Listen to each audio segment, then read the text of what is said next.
It began with a silence that felt unnatural, a silence so heavy and strange that even the ancient walls of the Galactic Council Hall seemed to tremble beneath it, as if they sensed something coming that should have never returned to the galaxy, something that did not belong to this new age of fragile peace and weak alliances, something old and dangerous that was not supposed to exist anymore, yet was suddenly here, surrounding every breath, every heartbeat, every thought of the thousands of alien delegates gathered inside the colossal chamber. They had been arguing moments ago, shouting in panic, some screaming orders, others blaming each other. But now every voice fell dead, swallowed by the weight of the impossible event unfolding before their terrified eyes. A forbidden star system, sealed by unknown technology for 10,000 years, had been breached. The Terran Zone, a name whispered only in myths and bedtime stories meant to scare children. A territory marked with the ancient warning, "Do not enter." A warning carved into the foundations of old space itself, had been disturbed, touched, awakened. For centuries, the Council treated it as a superstition, a relic of primitive history. They said humans were not real. They said Earth vanished ages ago. They said humanity was nothing more than an old mistake written in forgotten archives. But then, without warning, the alarms activated on their own. Ancient alarms, alarms so old that even the galaxy's most advanced species could not trace their origin or understand how they still functioned. The Forbidden Gate lit up for the first time in millennia, glowing with a cold white light that pierced the darkness and silenced every creature across the council chamber. Screens all across the hall flickered, crackled, and then displayed a single message, written in a language older than most civilizations present. "A representative is coming." And then, a human voice followed, calm, steady, chilling, like a whisper echoing from a ghost long forgotten, saying, "Prepare yourselves." No one breathed. No one dared to move. Every species felt their instincts scream to hide, to run, to bury themselves deep inside their own worlds, because the galaxy held one unspoken truth, buried under layers of fear and denial. Humans were not myths, they were warnings. For thousands of years, their name had been removed from records, erased from history, deleted from the shared galactic memory. But the fear remained, the quiet fear that somewhere, somehow, humanity was still out there, silent, watching, waiting for the day they would return. And that day was now. The massive doors of the council hall, carved from indestructible alloy, doors that required multiple security codes and 12 guards to open normally, suddenly released a loud metallic click, and then began to part slowly, as if something far stronger than the council's security systems had forced them open.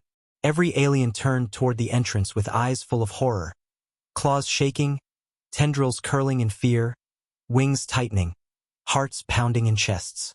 Lights spilled in from the corridor outside, bright and blinding, and then a single silhouette appeared, tall, upright, calm.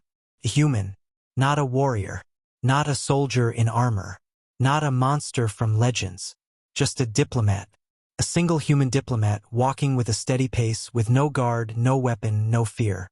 And that alone terrified everyone more than any army could. The moment the human stepped inside, the atmosphere shifted violently. Something ancient and primal awakened inside every alien brain. Something buried in their DNA. Something passed down from ancestors who remembered tales they pretended were myths but were actually warnings of encounters long ago. Warnings that said, "If you ever see a human again, do not provoke them." The human paused a few steps inside the hall, dark coat flowing behind him, boots echoing softly on the polished floor, as if the entire chamber existed only to carry the sound of his arrival. His posture was calm, shoulders relaxed, expression unreadable. But his eyes, those cold, sharp human eyes, held a depth that made several species instinctively look away, as if staring too long would reveal something they were not ready to understand. The alien delegates stood frozen around him, their bodies stiff, their breaths shallow. Some were trembling so violently that their armor rattled.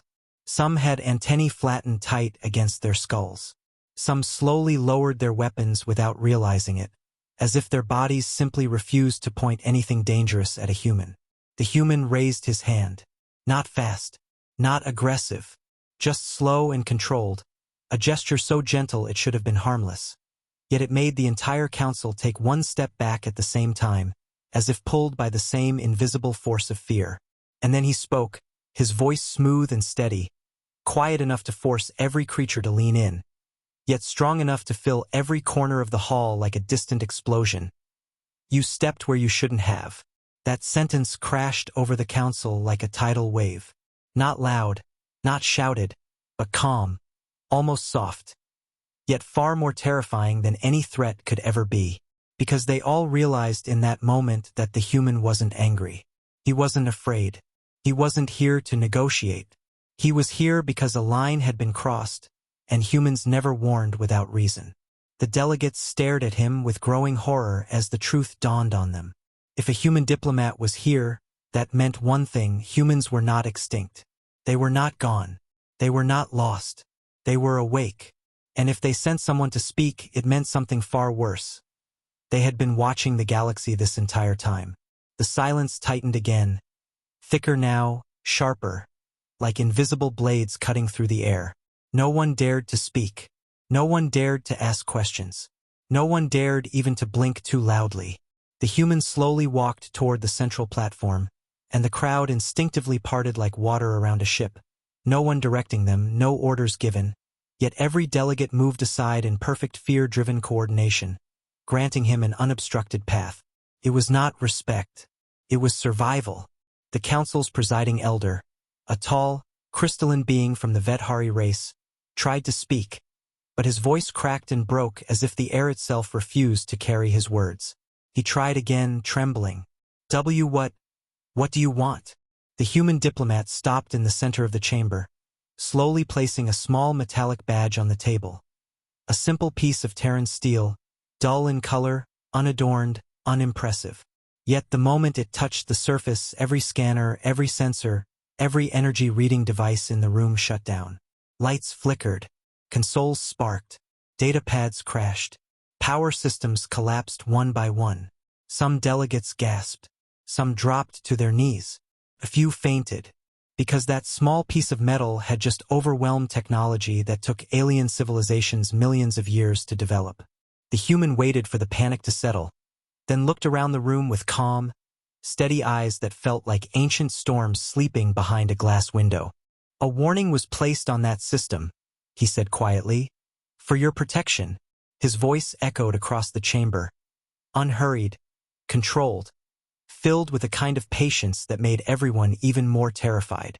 "Your people ignored it," an Ulthar general shouted from the back, his voice trembling but loud.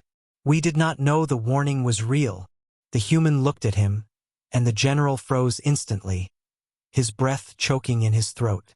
"You knew enough," the human replied softly, "to stay away for 10,000 years. Another delegate tried to protest. "We thought the zone was abandoned." The human tilted his head slightly. "It was, and still is. But it was not empty." Cold dread spread through the room. His words were slow, deliberate, and every sentence felt like a nail being driven into the collective fear of the council. "What did our ships activate?" another alien whispered, voice shaking. The human paused, letting the silence stretch until the weight of it became unbearable. Then he answered, "Guardians." Whispers erupted instantly, terrified, broken whispers filled with disbelief and horror. "The Guardians of Earth. The Terran machines. The old war leaves. Legends said they were capable of burning empires in minutes, tearing fleets apart like paper, ending civilizations with a single decision. Legends said they were unstoppable. Legends said they were still waiting. And now the human stood before them and confirmed it. He spoke again, his tone still painfully calm. "The moment your fleet touched the boundary, the Guardians awakened. They scanned you, they evaluated you, and now—" He met the eyes of every species in the room, as if measuring each one individually. "They are deciding." Someone screamed. Someone else collapsed. Some races began arguing again in pure panic. It didn't matter. Panic was meaningless now. The human diplomat watched them with a strange expression. Not anger, not joy, not pride.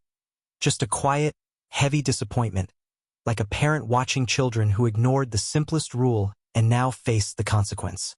The chamber shook suddenly. Lights dimmed again. A low hum grew beneath the floor.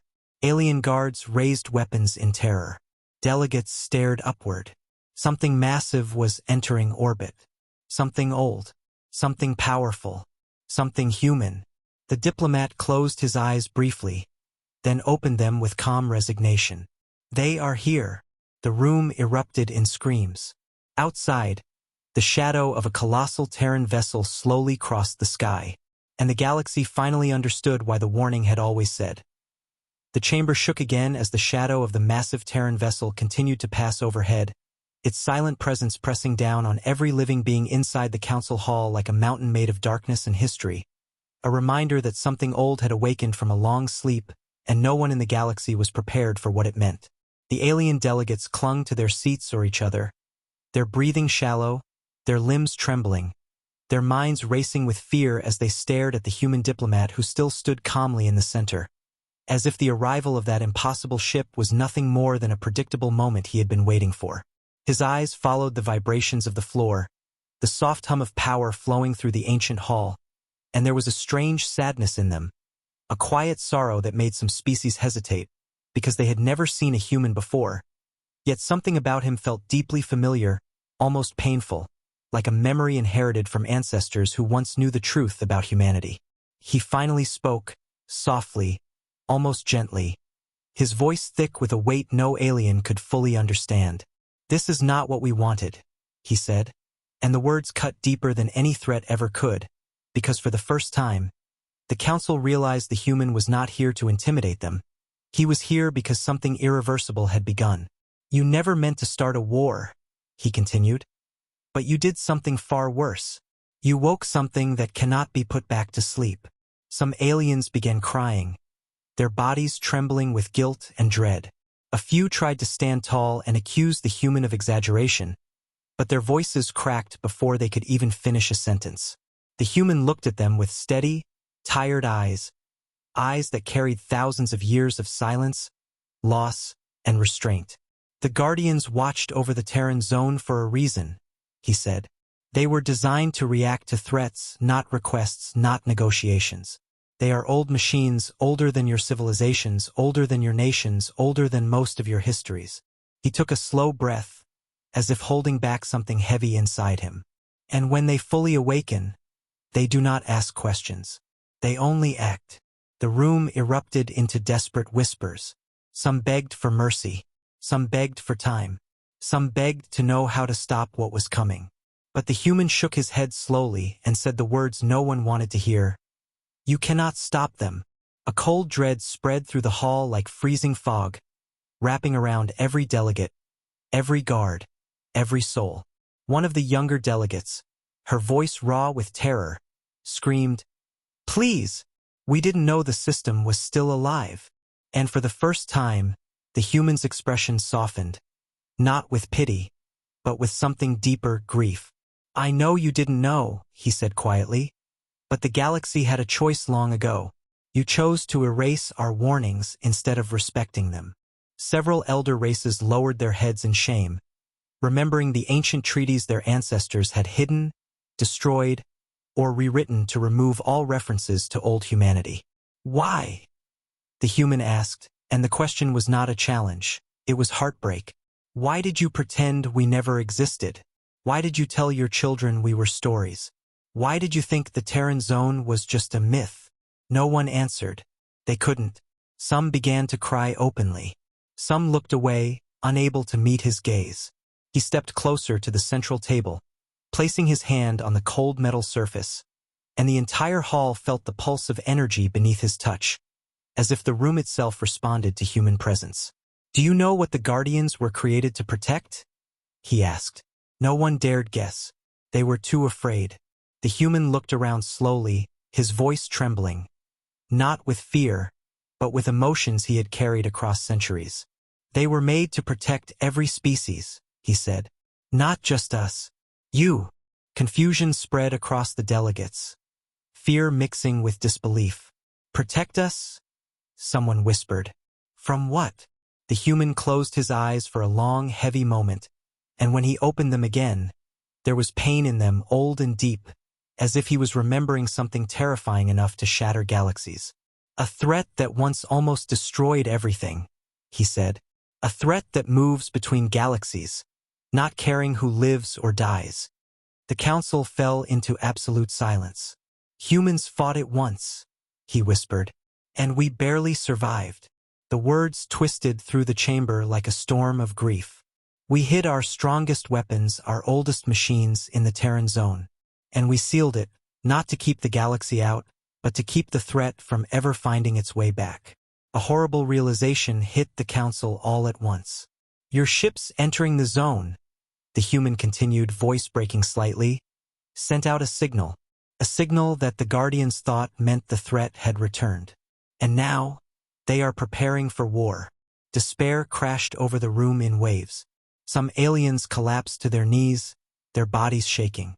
Others clutched their heads, whispering prayers to ancient gods. Some tried to stand tall, but their legs trembled uncontrollably. The human watched them quietly, the sorrow in his eyes growing heavier, deeper, as if he carried the weight of every mistake the galaxy ever made. We didn't want this, he said again, softer this time. We never wanted to come back like this. He lifted his gaze toward the massive windows high above, where the shadow of the Terran vessel still darkened the sky. But the Guardians do not care what anyone wants. They only follow their purpose. The vibrations beneath the floor grew stronger, pulsing like a heartbeat. A heartbeat not of a ship, but of something far bigger. An awakening network, a system of machines older than all of them, preparing for something none of them understood. The human swallowed hard, emotion tightening his throat. The Guardians are not angry, he said. They do not feel anger. They only see danger. They see your fleets entering the zone. They see your scanners touching old stations. They see your engines activating relics that should never have been touched. And now, he looked directly at the council, and his voice dropped to a heavy whisper. They see you. A terrified gasp rippled through the hall. The human stepped back slowly, his shoulders heavy with a burden no one else could carry. If the Guardians decide you are the threat, he said quietly, they will move, and when they move, nothing in this galaxy will stop them. He let the silence stretch, letting the full weight of those words crush the chamber. Then he added the final, devastating truth. You woke them, and they cannot unsee what they have seen. The delegates burst into tears, arguments, screams, begging, pleading. But the human remained still, silent, grieving. For the first time, the aliens realized something terrifying. The human diplomat was not their enemy. He was their warning. And the worst part, the part that made the entire chamber quake, was the fear in the human's own eyes. Because it meant even he did not know if the galaxy could survive what came next. Panic washed through the council chamber like a storm made of pure fear. Yet in the middle of all that chaos, the human diplomat stood completely still, his calm presence cutting through the noise like a quiet knife, and that calmness made everything feel even worse, because if a human, one of the most feared, most mysterious, most unpredictable species in ancient galactic memory, looked this troubled, then the danger must have been far beyond anything the council could imagine. The delegates were shouting over each other, some demanding that their fleets retreat immediately, others begging the human for guidance, others crying out that they had doomed their own worlds without realizing it. But the human simply watched them with a heavy, tired sadness in his eyes, as if he had already seen this future once before and knew exactly where it would lead. When he finally began to speak, his voice was soft, almost fragile, and somehow that made it even more powerful than shouting, because every alien in the room fell quiet the moment his first word touched the air. You're afraid, he said, and the trembling breaths of thousands confirmed it. I don't blame you. The Guardians were built to make even us afraid. His voice tightened on the last word, and a few aliens noticed something unexpected. Pain, real pain, hidden beneath his calm expression. When the threat came long ago, the human continued, we lost entire continents before we understood what we were facing. Whole oceans burned. Skies collapsed. Stars dimmed. We built the Guardians because we knew we could not survive the next time unless something stronger than us stood watch. The delegates listened in stunned silence, their eyes wide, hearts pounding, minds trying to grasp the scale of what he described. "We buried those machines in the Terran zone," he said, "hoping they would never need to wake again, hoping the galaxy would never repeat our mistakes." His voice cracked slightly at the edges, a crack that hit the room like a blade of grief. "But your explorers entered their range. They touched their networks. They woke their eyes." Several delegates sobbed quietly, guilt crushing them. The human continued, stepping forward slowly, his boots echoing sharply as if the hall itself was listening to him breathe. "You did not just activate them," he said. "You told them to prepare." A cold shiver ran through the chamber. "Prepare for what?" someone whispered weakly. The human swallowed hard, his jaw tightening. "For extinction." The hall erupted in gasps, some so loud they echoed off the ancient pillars. The human looked down for a moment, eyes dark with memories older than the council itself. "The Guardian's programming is simple," he said. "If the threat returns, remove everything it could use. Every planet, every fleet, every civilization." A deep silence fell, heavier than anything before. No one dared move. No one dared breathe too loud. They understood now, if the Guardians had mistaken the Council for the returning threat, then the galaxy was standing in the path of a weapon designed to save the universe by destroying everything inside it. "Human?" an old delegate whispered, voice trembling so badly he could barely form words. "Please, tell us how to stop them." The human's face twisted with something between sorrow and anger. Not at them, but at fate. "You can't," he said quietly, and the room nearly collapsed under the weight of the truth. "They do not listen to outsiders. They do not negotiate. They do not stand down. And they certainly do not fear you." Some species broke down completely, their bodies shaking, unable to accept that death was approaching them in the form of human-made ghosts from an ancient war. The human's voice softened even more, turning into a whisper drenched with regret. "When the Guardians first activated long ago, they wiped out entire hostile fleets within minutes," he said. "And those fleets were stronger than anything you have today." His eyes glistened slightly, not with weakness, but with raw emotion carried across time. "Your explorers, they didn't know. I don't blame them, but their actions triggered something that cannot be undone. The Guardians see movement in the zone. They see foreign ships. They see energy signatures they do not recognize. And they think the enemy has returned." He closed his eyes, a single heavy breath shaking through his chest. "And once they decide the galaxy is unsafe." He opened his eyes again, and the sorrow there was deeper than any fear in the room. "They will cleanse it." A scream tore out from somewhere in the back, raw and hopeless. Some delegates clutched their heads, some fell to their knees, some whispered to themselves in denial. But the human did not flinch. Instead, he looked at them with a grief that felt older than stars. "I came here," he said, "not to scare you, but to help you understand." He stepped forward again, placing his hand gently on the table, and for a moment, the entire hall fell dead silent, sensing something important. "The Guardians do not hate you," he whispered. "They do not think. They recognize patterns. They remember what we taught them. They remember the last war." The emotional heaviness in his voice made several species tear up without understanding why.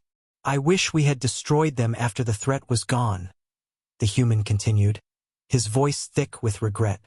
"But our leaders feared it would return. They feared losing everything again." His lips trembled slightly, but he kept speaking. "So we left behind machines that only knew how to protect the galaxy by destroying anything that could threaten it." He looked around the massive hall, meeting the eyes of every species.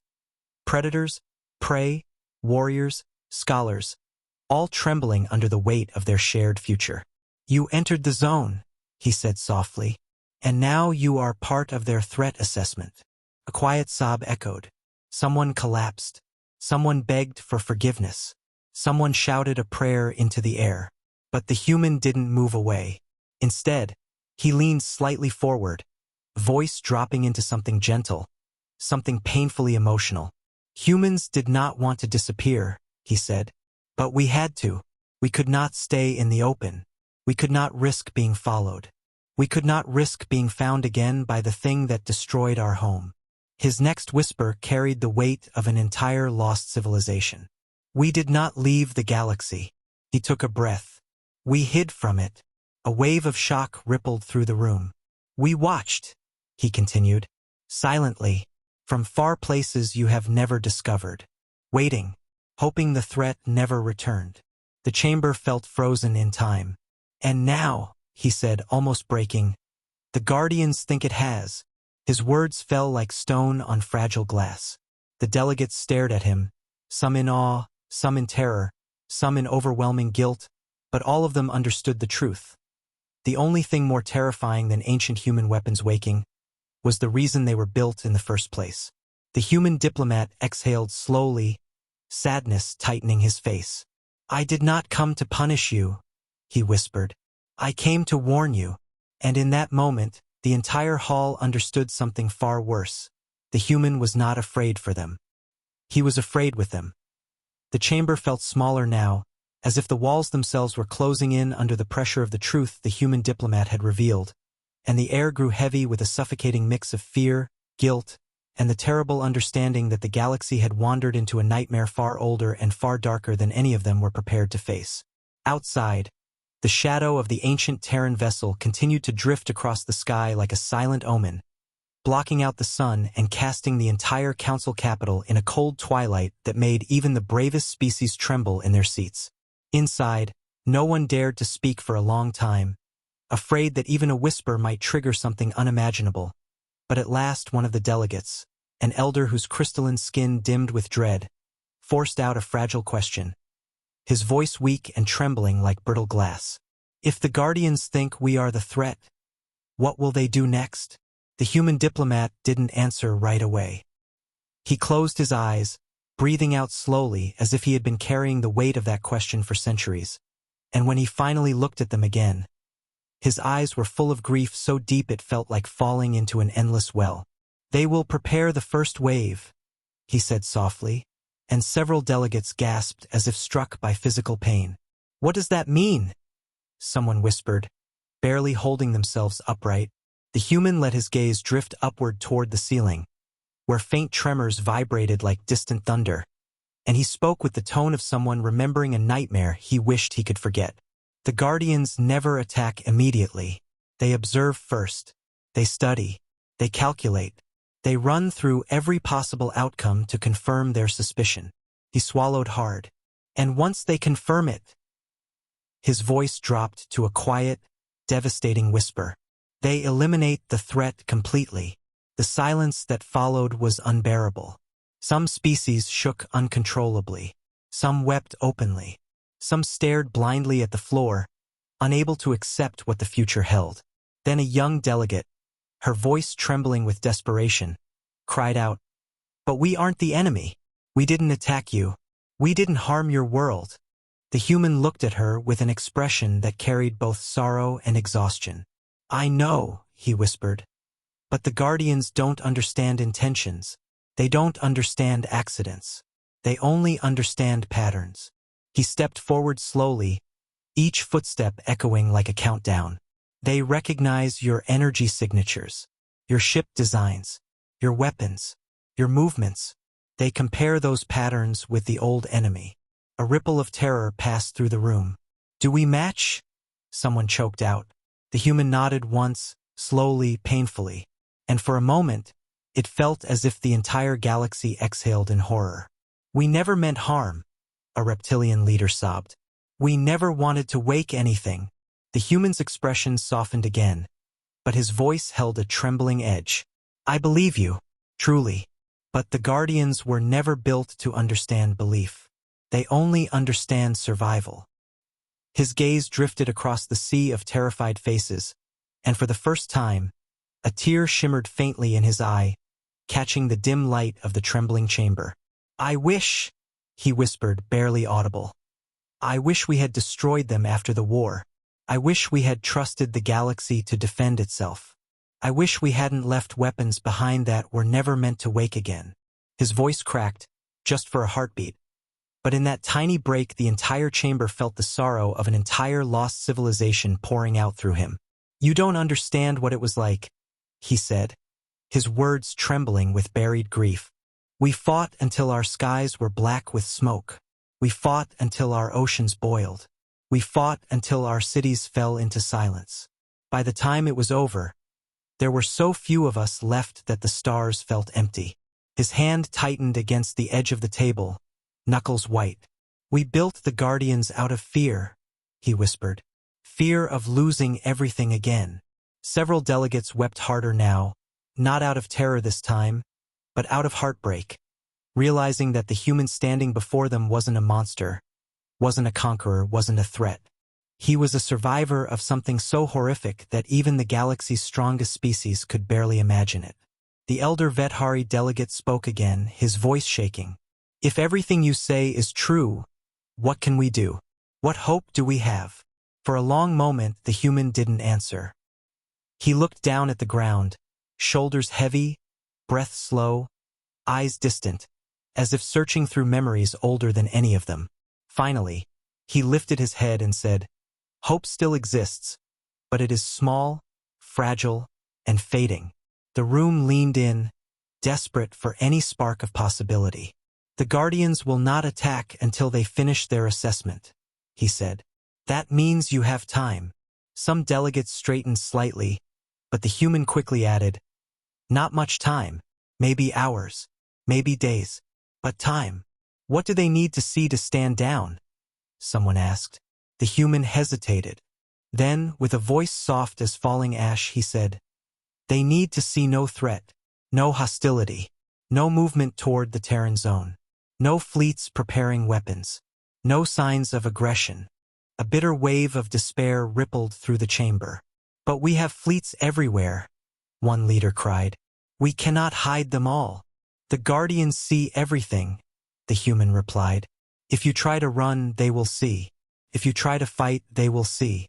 If you try to hide weapons, they will see. And if they see—" His words trailed off, but he didn't need to finish. Everyone understood. A long, aching silence followed. Then the human continued, his voice taking on an emotional heaviness that felt like the edge of heartbreak. "I didn't want to come here," he said softly. "But when the Guardians woke, I knew what would happen if the Council didn't understand." He placed a hand on his chest, over his heart, and whispered, "Humans do not want war. We have seen enough of it to last 1,000 lifetimes." He looked at the terrified aliens with a gaze full of sorrow and something deeper, something like compassion. "I came here because I don't want your children to die for a mistake." Several delegates broke down crying at those words. "But I am only one voice," he continued. "And the Guardians, they do not listen to me anymore." Shock rippled through the chamber. The human lowered his gaze, pain tightening his jaw. "They answer to something older, something deeper, something we left behind when we vanished into the dark." He whispered, "I cannot command them. I can only warn you." He lifted his eyes again, full of a sorrow so powerful it quieted even the panic. "And this is the warning," he said. "The Guardians are awake. The galaxy is under evaluation. And any wrong move—" He let the silence speak for him. Any wrong move could end everything. No one in the chamber dared to speak. No one dared to breathe. The human diplomat stood alone in the center, carrying the grief of a lost species on his shoulders, and as the shadows of the Terran vessel darkened the sky above, the galaxy finally understood that the greatest danger was not humanity's return. It was what humanity left behind. The hall felt colder than before, as if the temperature itself had dropped under the weight of the human's final warning. And for the first time in its long history, the Galactic Council, once a proud assembly that commanded fleets, star systems, and empires, stood completely powerless, reduced to a trembling collection of frightened beings staring at the lone human who carried the burden of truths they were never meant to hear. Outside, the sky darkened further as the Terran vessel shifted position, its silent shadow crawling across the city like a creeping omen that swallowed light, hope, and every illusion of safety the Council had clung to for generations. Inside, a trembling voice finally broke through the heavy silence. a small voice belonging to a young delegate whose species was barely a century old, her hands shaking so much she could barely keep herself standing. "Human," she whispered. "Please, is there nothing we can do?" "Nothing at all." The human diplomat looked at her for a long moment, and in his eyes there was not anger, not accusation, but a painful softness, as if her innocence reminded him of something humanity lost long ago. "There is one thing," he said quietly, and instantly the room straightened as much as their fear allowed. Every eye locked on him, every heart clinging to that thin thread of hope like a drowning soul reaching for air. "You must show them you're not the enemy," he continued. "Show them that your presence in the Terran zone was not an invasion. Show them that you are not preparing for conflict." A murmur of despair rippled across the chamber. "But how?" someone cried. "We cannot communicate with them. We cannot reach them. We do not even understand how their systems work." The human nodded slowly. "I know." His voice softened further, almost becoming a whisper. "But the Guardians watch everything. They read movement, posture, behavior, energy patterns. They will see if you panic. They will see if you mobilize fleets. They will see if you try to hide weapons. They will see fear, and they will interpret it as preparation for battle." His words trembled with emotional weight. "You must stay still," he whispered. "Even if it terrifies you, you must not run." The room erupted in quiet sobs. No species in the galaxy had ever been told that the only path to survival was to remain exposed, vulnerable, visible, and helpless before machines that could erase planets as easily as a human might blow out a candle. "But if we stay still," another delegate stuttered, "we die. If we move, we die." The human nodded, sorrow carving lines into his expression. "I know," he whispered. "This is the trap the Guardians create. A test that no one can pass without trust. Trust in them, trust in us, and trust that someone, somewhere, can reach them before they reach you." A heavy silence fell. Someone spoke again, this time an old war leader whose people once conquered dozens of worlds before joining the council. His authority had once shaken nations, yet now his voice quivered like a frightened child. "Human, can you reach them?" The question hit the room like a spear. Every alien froze, hope rising and dying in the same heartbeat. The human's expression tightened painfully, an expression of someone who wished with all his soul that the answer was yes. "Once," he whispered, "I could." A ripple of confusion spread. "Once." The human looked down, jaw clenched, eyes heavy with centuries of regret. "The Guardians were built to answer to us. Our voices, our commands, our presence." He sucked in a slow, shaky breath. "But humanity left the galaxy a long time ago, and the Guardians evolved in our absence. They became more independent, more focused, more rigid." He lifted his gaze again, and the sorrow there felt like a physical force pressing on the room. "I cannot command them anymore." A collective cry of anguish broke from the delegates, some collapsing in despair, their bodies trembling uncontrollably as the last fragile thread of hope snapped in their minds. The human stepped forward a little, his voice soft but firm, filled with empathy that cut through the panic like a gentle blade. "But I can speak to them," he said. "Not as their master, not as their creator, but as a witness, as someone who remembers why they were made. And sometimes that is enough to delay them." "Delay?" someone sobbed. "You mean postpone our extinction?" The human lowered his gaze. "Yes." Fear tightened the air again, but beneath it, a quieter emotion stirred. Gratitude. Desperate gratitude. The fact that he was even willing to try moved them more deeply than any speech of comfort could have. "Why are you helping us?" a trembling voice asked. "After everything we've done? After we erased your history? After we ignored your warnings?" The human closed his eyes, and when he opened them again, tears glimmered faintly at the edges, not falling, but present. Proof of a humanity that still felt, still cared, still ached. "Because you are alive," he whispered. "Because your children laugh. Because your people dream. Because your worlds shine with life. His voice cracked. And because once, when humanity was dying, the galaxy refused to help us. No one came. The room froze. Many lowered their heads in shame. The human swallowed hard. I will not let history repeat itself if I can stop it. That single sentence shook the entire hall. Aliens who had never respected humans, who had mocked the idea of their existence, who had erased their name from the stars, now stared at the diplomat with awe, guilt, and something like reverence. Human, the elder Vedhari whispered. Your people. They're not monsters like the old stories said. The human gave a sad, tired smile, an expression full of scars the galaxy couldn't see. No, he said softly. We never were. We only became what the galaxy forced us to be. A deep tremor suddenly echoed from above. This one stronger, heavier, like a giant awakening from a deeper layer of sleep. Lights flickered. The ground vibrated. Several delegates shrieked, clutching their seats. The human's face hardened instantly. He turned toward the ceiling, listening with the dread of someone who knew exactly what that sound meant. What is that? A trembling voice cried. The human whispered, the Guardians are shifting into second phase evaluation. Panic surged through the room again like wildfire. What does that mean? The human closed his eyes for a moment, grief washing over his face. It means they have begun preparing tactical positions. Voices broke into terrified wails. It means, the human whispered, barely audible over the rising panic, they are getting ready to choose. The delegates stared at him with eyes full of despair. Choose what? Whether, the human said, his voice trembling, the galaxy lives or dies.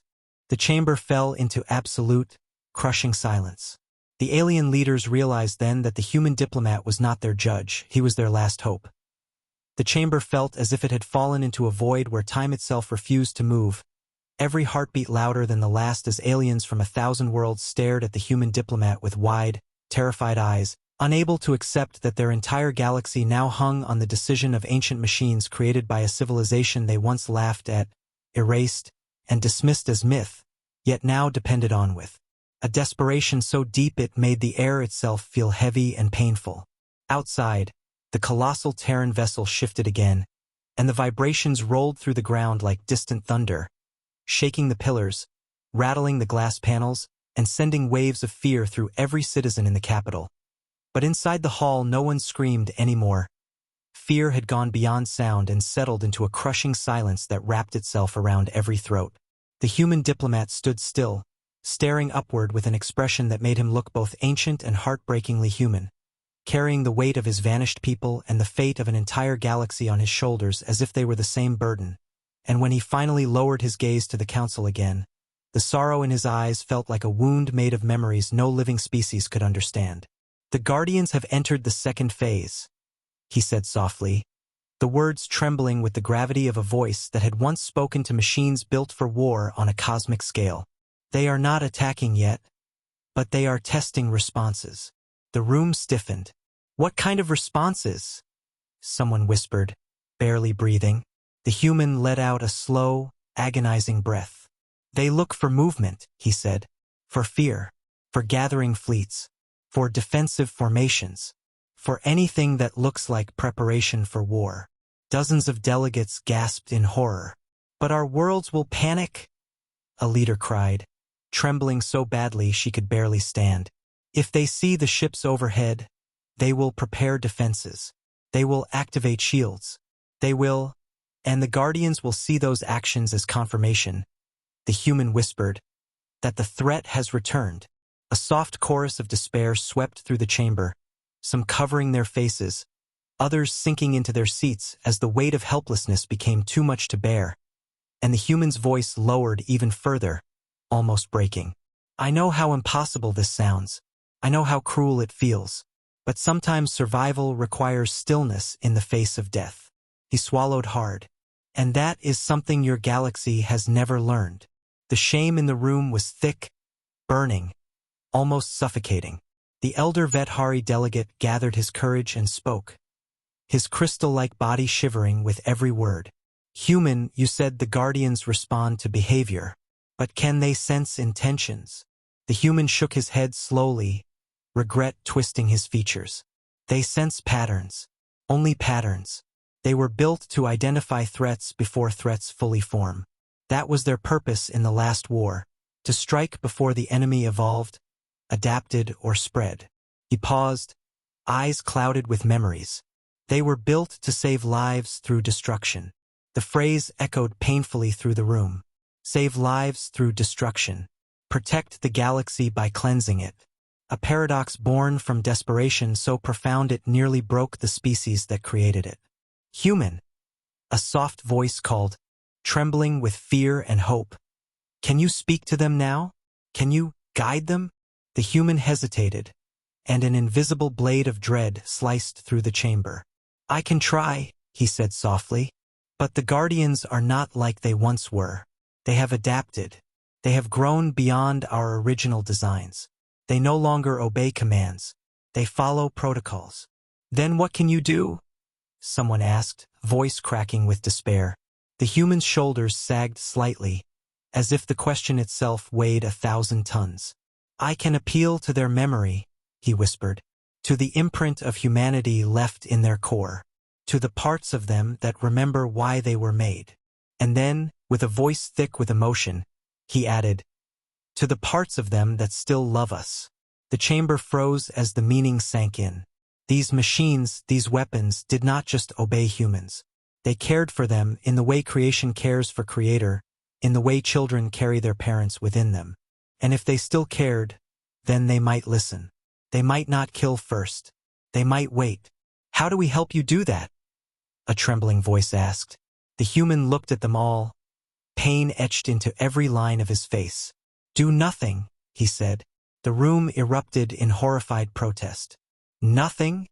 We cannot simply. Our people will not. The guardians do not understand. Nothing is the only way, the human said sharply, his voice still soft but now carrying the unmistakable authority of someone who had once commanded the respect of machines that moved stars. If you send a fleet, they will see aggression. If you raise shields, they will see fear. If you scatter your ships, they will see strategy. If you prepare weapons, they will see intent. He stepped closer to the center, eyes burning with intensity. You must show them total stillness, total peace, total submission to the moment. His voice softened again. Even if it terrifies you. Several delegates began to cry silently, their bodies trembling. But our worlds, our families, one whispered. The human's expression shattered for a moment, revealing grief so raw it made the chamber feel colder. I know, he said. There was a time when humanity faced the same choice, when we had to choose between acting in fear and watching everything crumble. His voice trembled, and we learned the hard way that fear awakens destruction faster than any enemy can. The gravity of those words sank deep. Not a warning, not a threat, a memory, a lesson paid for with oceans of blood. Human, the elder Vedhari said softly. Your people, are they watching now? The human looked away, his gaze drifting toward a distant point in the air, as if searching through time. Yes, he whispered. A murmur of awe and terror rippled through the room. Then why don't they help us? Someone cried. The human's eyes closed, pain tightening his features. Because we are not ready, he whispered. Because the last time they intervened, the galaxy burned. A suffocating silence fell. The human opened his eyes again, and they were heavy, ancient, full of unbearable sorrow. Humanity stayed away to protect you, he said, to keep the guardians from ever waking again, to keep the past dead. His voice cracked. But now the past is awake, and I am the only one who can stand between you and them. The room felt like it was holding its breath. I will speak to them, the human whispered. I will try to calm them. I will try to make them remember who they once were. His eyes darkened, as if staring into the heart of a storm. But if they decide the galaxy is a threat, his next breath shook. I will not be able to stop what comes. No one dared respond. No one dared breathe. The human looked toward the sky again, watching as the giant Terran vessel shifted in the heavens, its shadow covering the world like the hand of an ancient god. "This is the moment," he whispered. "The moment that decides the future."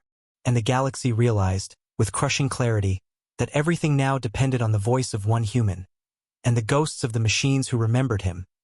The chamber felt like a heart trapped inside a ribcage that was slowly tightening, every alien delegate sitting frozen in place, their breaths shallow, their minds drowning in the realization that their entire galaxy was now balanced on the thin, fragile hope that one human, one lone diplomat, might succeed in calming ancient machines that were built not to negotiate but to save existence by crushing anything that resembled danger. And as the silence stretched through the hall, the human stepped away from the center table and walked slowly toward the great balcony overlooking the capital, each step echoing like a countdown, each breath carrying the weight of memories that were never meant to be lived again. The delegates could not move, could not speak, could not even form coherent thoughts. All they could do was watch with terrified eyes as the human approached the transparent barrier, staring out at the horizon where the dark shape of the Terran vessel hovered like a sleeping giant whose dreams could shatter planets. His reflection looked old and tired in the glass, a face marked not by age but by grief that no species in the room could ever truly understand. And when he finally lifted a hand to rest it lightly against the barrier, the faint vibrations trembling through the structure seemed to answer him, as if the massive ship above recognized his touch even from this distance. "When we built them," he whispered, so quietly the delegates leaned forward to hear, "we thought we were saving the galaxy. We thought we were doing something noble." His voice trembled. "But we were also afraid. Afraid of losing everything again. Afraid of the dark." He took a slow breath, fogging the glass slightly. "Fear built the Guardians. Not hope, not courage. Fear." That whisper cut deeper than any threat ever could, because in that moment the Council understood something they had never imagined. The terrifying power now looming over them, the unstoppable machines awakening in the void, were born not from human strength, but from human heartbreak. "Human?" A trembling voice called behind him. "Are you certain they will listen to you?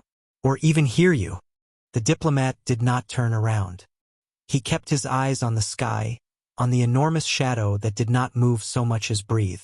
"I don't know," he whispered, "but I have to try." His shoulders shook slightly, not from fear, but from the crushing pressure of the responsibility pressing down on him. "What will you say to them?" another voice asked, desperate and weak. The human lowered his head, closing his eyes for a moment. "I will remind them who we were," he said. "I will remind them what we fought for, what we protected, what we loved." His whisper softened, cracking with a raw emotion that made several delegates wipe their eyes. "I will remind them what it means to be human." He opened his eyes and pressed his palm harder against the glass, and in the distance the colossal Terran ship flickered, just for a second, with a faint blue glow, like a heartbeat responding to a familiar voice. The Council gasped. The human didn't flinch. "They heard me," he murmured, a tremor of disbelief in his voice. "After all this time, they still hear me." A wave of awe swept through the hall, but it was quickly drowned by terror when the glow intensified, and the vibrations in the air deepened into a low hum that resonated through every bone in every body present. "What is happening?" someone cried. The human's voice grew tight. "They are listening. They are awakening more fully. They are opening channels." "Is that good?" another delegate whispered. "It means they want to understand why I'm here," the human replied. "It means they're giving me a chance." Hope flickered in the room, weak, trembling, but alive, until the entire building suddenly shook with a violent pulse, sending a jolt through the floor that made several delegates fall to their knees. The human's breath caught. "No," he whispered. "Not yet. Not so soon." "What does that mean?" someone gasped. The human turned toward them, and the expression on his face made the entire chamber freeze. "That was a countdown," he said. "A soft one. A warning cycle." Panic exploded instantly, but the human raised a hand, and somehow that simple gesture silenced everyone again. "They are not attacking," he said firmly. "They are preparing to make a decision." He swallowed, eyes darkening. A final decision. A trembling delegate stood, her voice breaking. Please, you said they still hear you. You said they responded. Isn't that enough? The human looked at her with an expression so sorrowful it felt like a wound. If they remember me, yes, he whispered.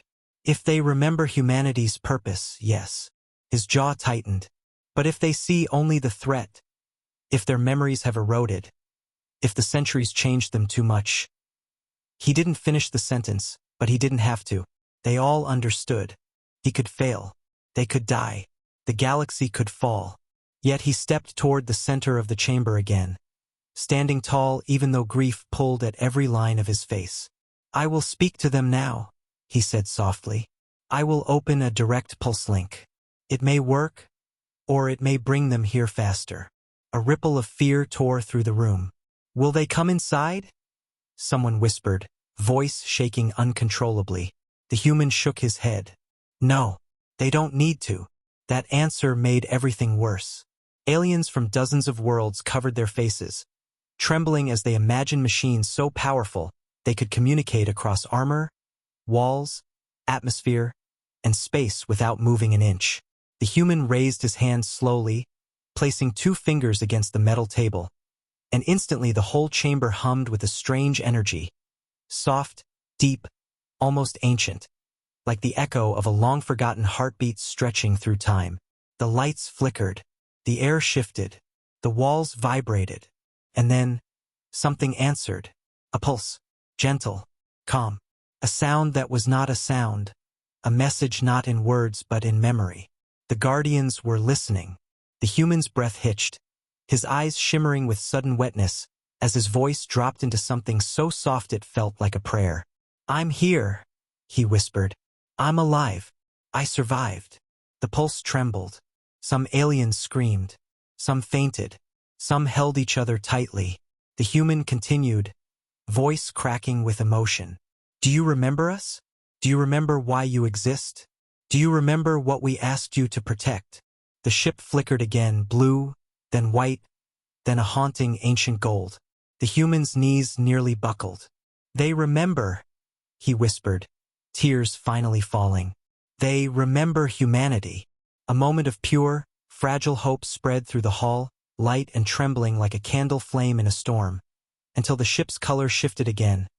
The red glow washed over the sky like spilled blood spreading across a dying horizon, and the moment that terrible color rippled through the hull of the ancient Terran vessel, the entire chamber froze as if every soul had been plunged into ice, because red did not mean recognition. Red did not mean communication. Red meant only one thing in the forgotten. Language of the Guardians, threat detected, and the human's face, once filled with fragile hope, shattered into horror so deep and raw that even the bravest species in the room felt their hearts collapse under the weight of it. Because if the Guardians had mistaken the galaxy for the ancient enemy, then nothing, not even humanity's return, would be enough to stop the storm that was about to fall. The hall trembled violently as the deep humming in the air grew louder, a sound so ancient and powerful that it seemed to vibrate inside bones, inside memories, inside the very structure of reality, and the delegates clung to anything they could, their eyes wide, their breath trapped in their throats, watching helplessly as the human pressed both palms against the table, his body shaking as he whispered to the machines that once served his people. No, listen to me. Not them. Not these worlds, please. He pleaded, voice breaking with desperation that no words could describe, his whispers trembling with fear and love and grief all at once. The Guardians answered with another pulse. Not blue this time, not gold, but deeper red, heavier, colder, as if old wounds had reopened inside their memories, as if the echo of the ancient enemy still lingered in their programming, and the humans stumbled back as the pulse ripped through the hall like a shockwave of forgotten war. Delegates screamed. Lights shattered. The floor cracked, but the human forced himself upright again, breath shaking, eyes wet with tears that glimmered in the flickering light. Listen to me, he whispered again, stepping toward the balcony despite the cracks forming beneath his feet.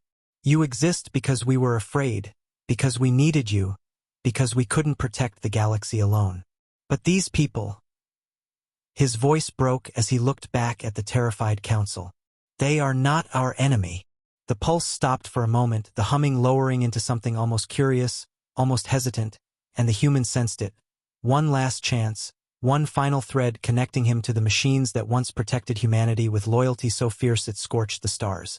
He stepped closer to the glass, placing both hands against it, tears streaming freely now. "We are not dead," he whispered. "Humanity is still here. We survived. I survived." His voice grew softer, painfully soft. "And I am asking you, please, do not destroy what we tried so hard to save." The ship flickered again, blue, then white. But then the red surged back even stronger, violent and blinding, and the Guardian's hum shifted into something deeper, something like the sound of a blade being drawn across the universe. Delegates collapsed into despair, some praying, some begging, some silently accepting the end, and the hall felt like a grave waiting for its final silence. The human clenched his teeth and slammed his fist against the glass, a cry tearing from his throat. Not anger, but heartbreak. "Please, you were built to protect life, not erase it." The ground vibrated harder. The sky shook. The red light intensified as if the Guardians were moments away from unleashing the first wave of cleansing fire across the galaxy. The human pressed his forehead against the glass, eyes shut tight, hands trembling. "If you destroy them," he whispered, voice shattering, "you destroy us too. You destroy the last pieces of us that survived." The hum wavered, just slightly, just enough. The human felt it, a tiny fracture in the Guardian's logic, a microsecond of hesitation. A moment where memory fought with fear, where ancient programming clashed with the echo of humanity's voice. He took a slow, shaky breath. "Do you remember?" he whispered. "The song we sang during the last hours?" The room fell silent. Even the Guardian's hum lowered, as if listening to something sacred.